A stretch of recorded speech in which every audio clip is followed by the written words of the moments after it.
Hello, my name is Suzanne Hill, and in this video I'm going to walk you through the improvement area of the CQI's profession map. Firstly, I'll introduce my quality career so far. I started, as most quality professionals do, with no formal training in quality, having graduated with a mechanical and materials engineering degree. Since then, I've had a varied career, both within aerospace and automotive manufacturing, including being responsible for a vast array of special processes, including NDT, welding, heat treatment in the aero engine supply chain, through to the executive responsible for quality, business improvement, and health and safety within a global business unit. 10 years ago, I left corporate life, setting up a quality and business improvement consultancy, supporting the aerospace supply chain in their endeavours to meet the ever-increasing regulations and requirements from aero engine manufacturers. I am also a lead trainer in zero-defect quality tool deployment, a lecturer at Warwick University, part of the Warwick Manufacturing Group,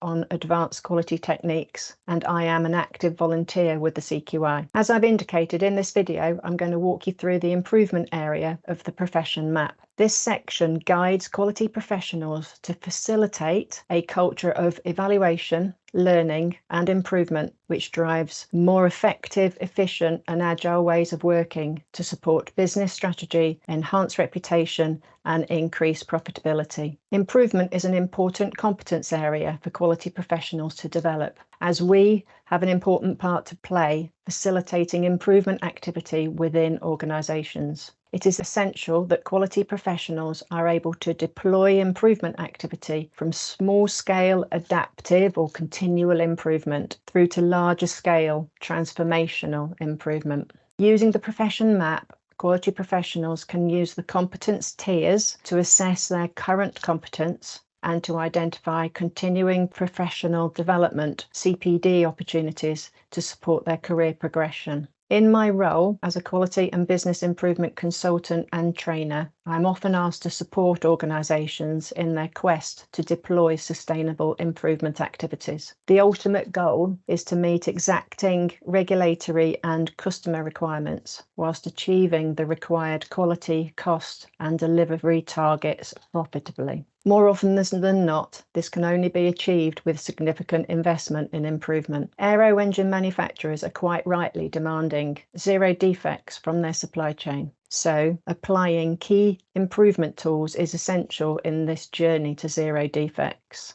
In the improvement area of the CQI's profession map, you can see that there are three key components, which are delivering sustainable improvement, managing change, and innovating and creating opportunities. The first key component, delivering sustainable improvement, focuses on the successful deployment of problem-solving and improvement methodologies to achieve long-term and impactful change. The tiers ascend, moving from contributing to problem-solving or improvement activities through to leading improvement programs within an organisation. So, starting at the foundational tier, quality practitioners need to be able to understand the principles of gap analysis to identify where improvement is necessary to move from an existing state to a desired state. With this knowledge, they can then apply basic problem solving and or improvement tools such as plan, do, check, act or simple root cause corrective action as part of a team. An example of this would be a quality practitioner being part of an improvement team tasked with projects to reduce specific types of customer issues like shipped short, missing items or damaged parts. Achieving robust, long-lasting, sustained resolutions of customer complaints is of great importance within the aerospace sector to enable assembly lines to flow and components to be safe for flight use. Ascending to the higher tiers within this key component, quality professionals can become improvement specialists, leading an improvement function with trained practitioners distributed throughout an organisation,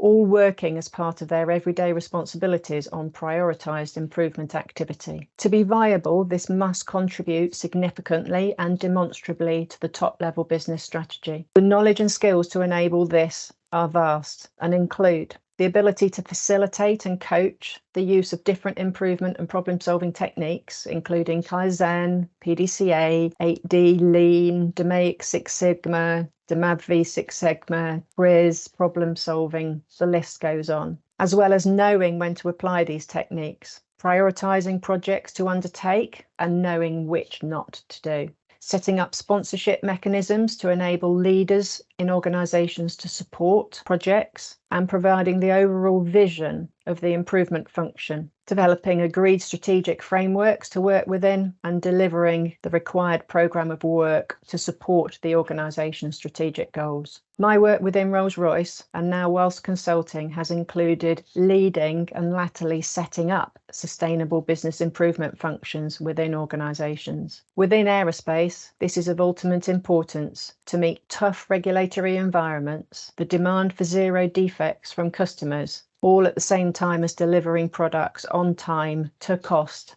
profitably. The second key component, managing change, focuses on the recognition that change needs to be planned and implemented in a structured way. The tiers ascend, moving from understanding the concept of change management through to leading change programs. So starting at the foundational tier, quality practitioners need to be able to understand the concepts of change management, for example, Kotter's 8-step model of change, to appreciate how change might affect individuals and therefore the success of improvement projects. The application of this knowledge can include undertaking specific actions to reduce the risk of problems during the deployment of change, as well as leading by example by adopting new practices after they have been implemented. An example of this is a quality practitioner working with colleagues to implement 5S within an office environment. The practitioner needs to understand how this might be perceived as an imposition and create ways for their colleagues to see the benefits to their working life and hence embrace the change. Then, of course, walking the talk, as you might say, fully complying to the 5S methodology during their own work. Ascending to the higher tiers within this key component, quality professionals need to actively apply change management tools, which can include change visioning, stakeholder mapping, risk analysis, as an example, failure modes and effect analysis, FMEA, planning for resistance and communication. For me, the success of any improvement activity revolves around assuring the right communication strategy is established and deployed. If you do not bring people with you, the improvement activity will falter. Risk analysis is another important tool. Understanding what might negatively impact the change helps to guide what mitigation action needs to be implemented to reduce the risk of failure. My current work involves training and deploying the implementation of the advanced product quality planning methodology within the aero engine sector in the drive towards zero defects. Resistance from suppliers is usually high because APQP is thought to be an automotive methodology applicable to high volume manufacturing. Only when the benefits are communicated and the simplicity and logic of the process is understood is it embraced and implementation can start. At the heart of APQP is the use of FMEAs, hence my passion for using risk analysis during change.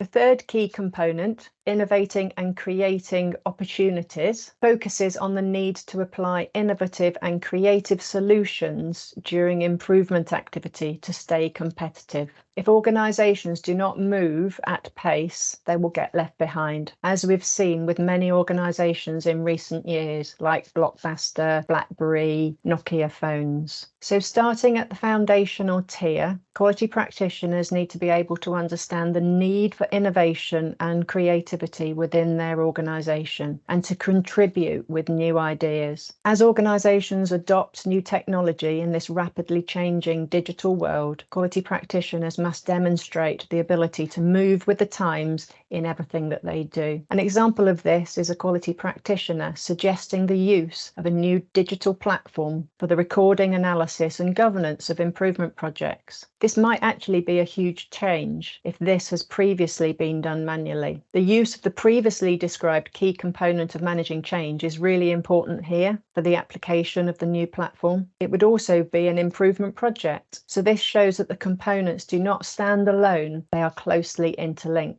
Ascending to the higher tiers of this component, Quality professionals need to be able to drive the implementation of innovative and creative improvement projects, whilst creating the environment for innovation and creativity of thought, evaluating the risks associated with innovative ideas and finding ways to embrace it, using pilot studies to test ideas, and encouraging a can-do attitude to digital transformation. My current work has included the scoping, review, and application of new software to enable the deployment of quality management system processes into the shop floor manufacturing environment. A paperless manufacturing environment can be a huge step change after using hard copy documents for many years. Communication is therefore of utmost importance here, as we discussed in managing change, as well as demonstrations and small-scale pilots to help acceptance. Most people actually use smart screens and digital technology all the time outside work, so relating to the change to this is really beneficial. Those with little digital knowledge and experience can be a risk here, so they need to be given considerable help and support